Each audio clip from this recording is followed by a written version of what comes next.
उनको गाइड किया जा रहा है करने के लिए।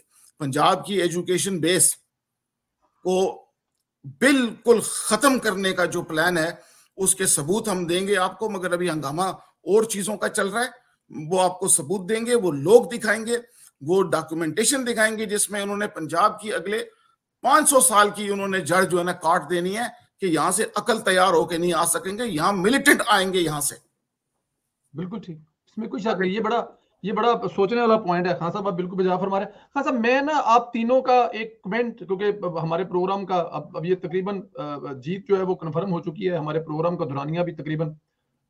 एक चीज जिसको कल भी डिस्कस किया गया और आने वाले दिनों में भी डिस्कस किया जाएगा 2 4 5 दिन, और उसके बाद शायद पाकिस्तानी मीडिया, सोशल मीडिया तो खैर वैसे भी नहीं करता, सोशल मीडिया भूल जाएगा, लेकिन दुनिया भर में वो हमारे ऊपर कितना असर छोड़ जाएगी उसका शायद इन हुक्मरानों को अंदाजा ही नहीं है। और अगर अंदाजा नहीं है, अंदाजा है तो दे डोंट केयर। वो जो कल सियालकोट का वाकया हुआ है, अगर सिर्फ उस वाक्य को हम देखें ना कि सिर्फ एक वाक्य हुआ है, वो एक वाक्य नहीं है, वो सोच है, जिस सोच को मुख्तलिफ ताकतें अपने बहुत थोड़े इस्तेमाल के लिए प्रवान चढ़ाती हैं। लोगों को इस हद तक उनके जहनों में, दिमाग में ये बात डाल दी जाती है कि जो आप लोग कर रहे हैं ये बिल्कुल बेहतरीन काम कर रहे हैं, बेहतरीन वर्क कर रहे हैं। मैं कल बात करने से पहले अगर मैं देखें, हम जिनके नाम पर, जिस प्यारे रसूल के नाम पर ये काम करते हैं, क्या हमारे प्यारे रसूल सल्लल्लाहु अलैहि वसल्लम ने कभी किसी किस्म की इस तरह की कोई बात बताई हमें? बेहुरमती करना, लाशें करना। मैं वो मदनी साहब का भी सुन रहा था, ये वाकया भी है कि मस्जिद में किसी ने आके पेशाब कर दिया तो अल्लाह के रसूल ने मना कर दिया डांटने से, मैं कुछ ना कहो।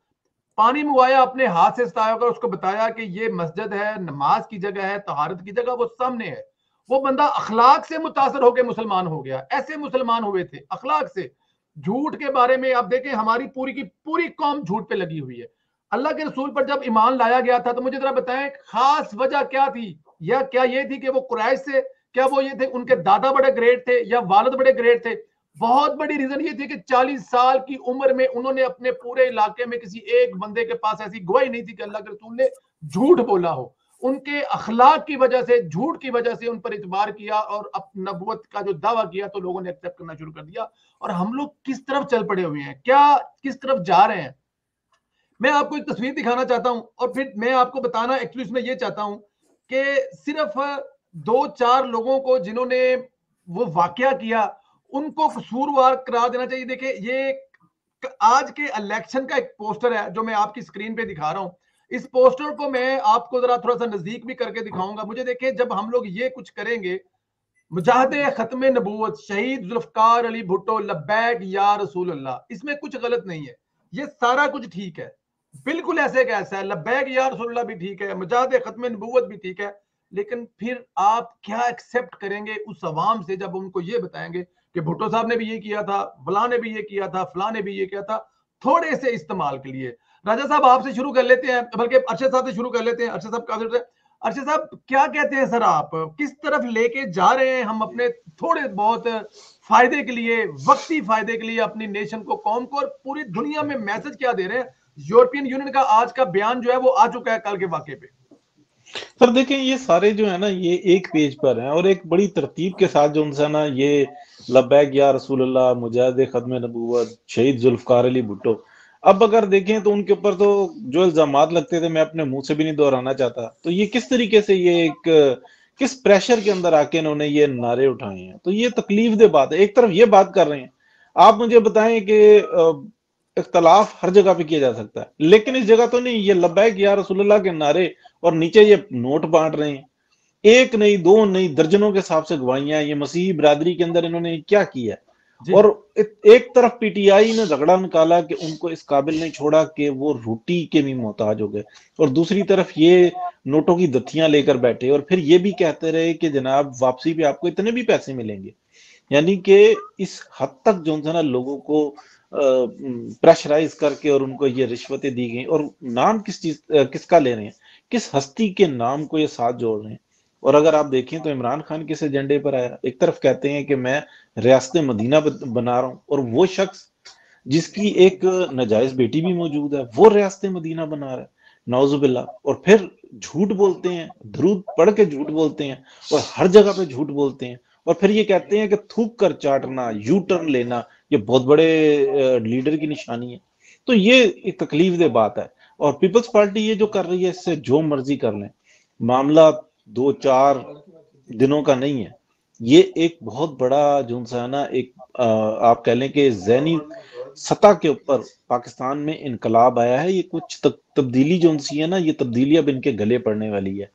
लोगों को पता है कि 2013 से और 18 के दरमियान क्या हुआ था, कितने इन्होंने कर्जे उठाए थे, कितने इन्होंने प्रोजेक्ट बनाए थे, और 2013 से और 2018 से और अभी तक इन्होंने कितने कर्जे उठा लिए और कोई प्रोजेक्ट नजर नहीं आता, और पैसे लोग पूछ रहे हैं कहाँ गए।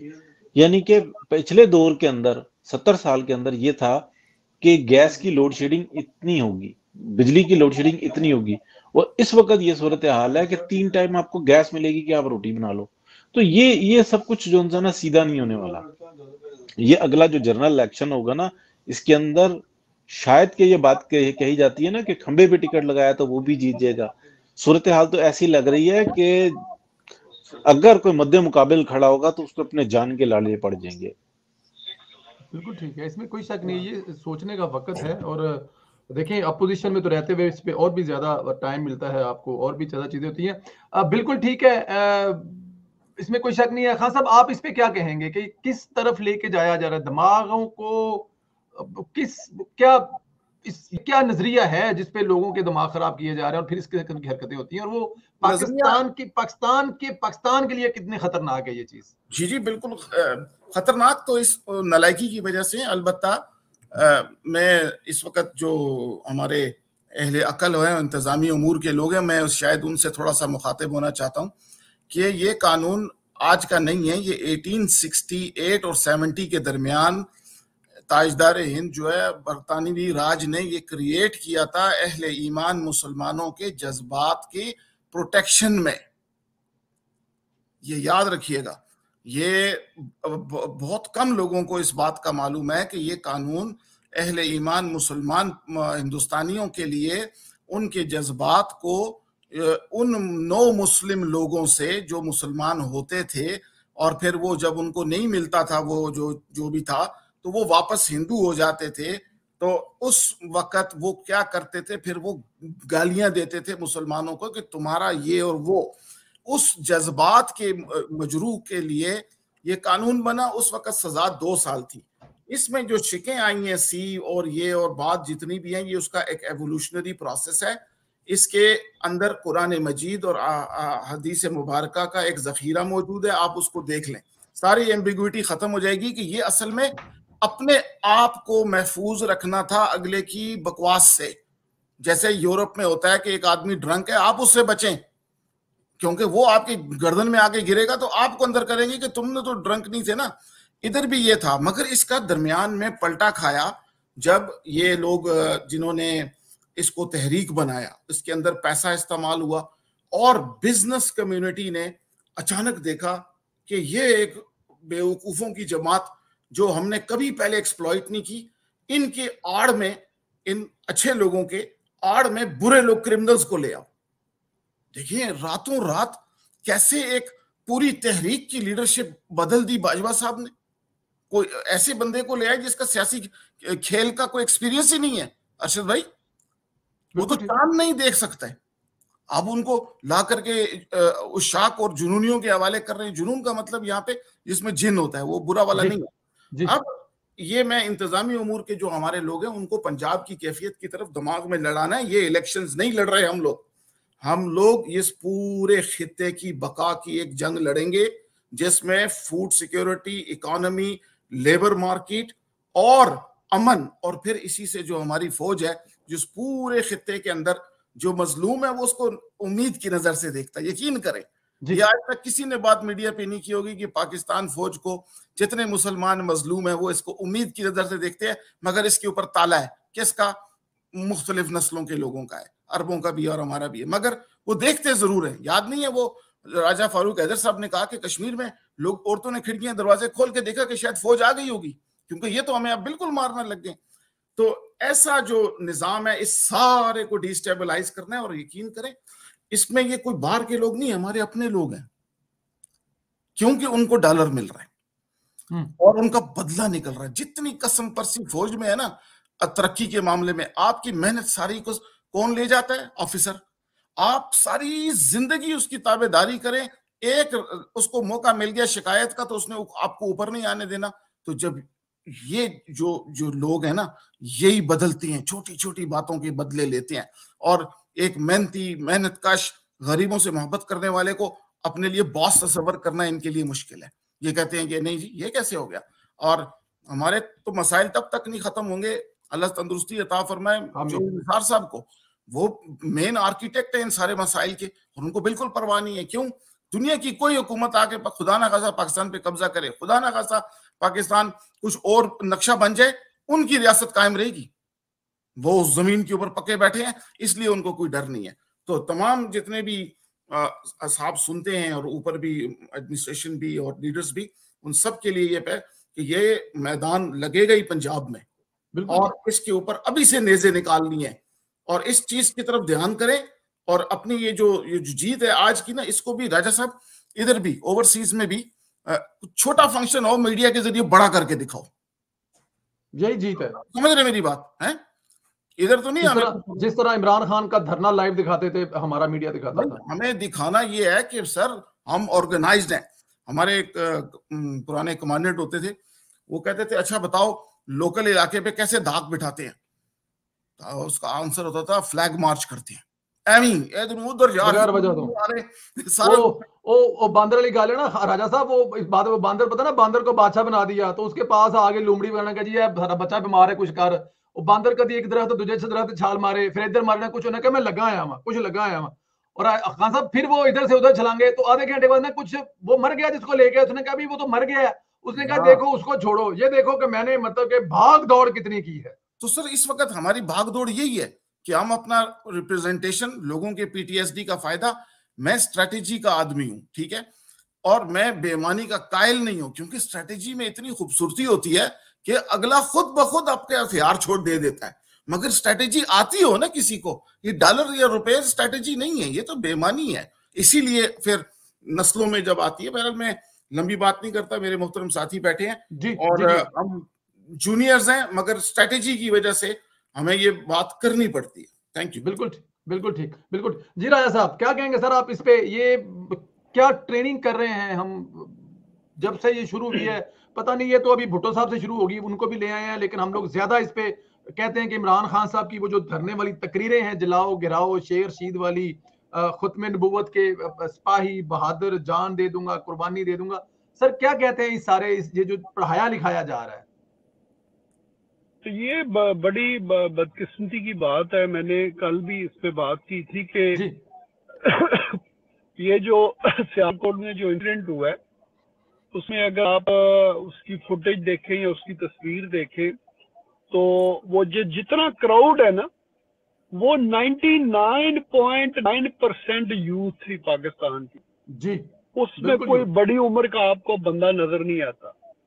तो जो मैं देख के वो तस्वीर जो मेरे ज़हन में आई कि हमने अपनी यूथ को जुनूनी बना दिया, मजहबी जुनूनियत जो है उनके अंदर इतनी मतलब लाइक उनके ज़हनों में घुसा दी है कि वो बगैर सोचे समझे किसी भी हद पे जो है वो जा सकते हैं।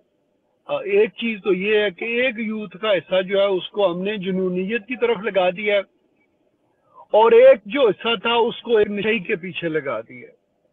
और ये मतलब लाइक ये फैक्ट है, you know, it might be funny but you know that's the reality कि एक जो यूथ का जो तबका था उसको हमने एक नशे के पीछे, हम ये सोचे ना जरा थोड़ी देर के लिए कि इसका माना क्या है कि एक नशेई इंसान के पीछे आपने एक कौम को लगा दिया जिसने आपकी जनरेशन का फ्यूचर तबाह कर दिया है, उनका अखलाक तबाह कर दिया है, वो उनको बदतमीज बना दिया है, वो छोटे बड़े की कोई तमीज नहीं करते। ये बड़ी फिक्र की बात है कि ये जो हमारी यूथ है उनके दो हिस्से, एक को नशे के पीछे लगा दिया और एक हिस्से को जो है वो मजहबी जुनूनियत के पीछे लगा दिया। तो बाकी पीछे क्या बचता है? ये बड़े फिक्र की बात है कि हमने पाकिस्तान के साथ जो है वो क्या किया। मैंने कल कहा था कि अगर सजा देनी है तो फैज जैसे जो करेक्टर हैं जिन्होंने ये बीज बोए हैं, हाँ पीछे चले जाए, पाशा तक चले जाएं, और भी इतने वो लोग ऐसे जिन्होंने मजहब को जो है वो इस तरीके से इस्तेमाल किया।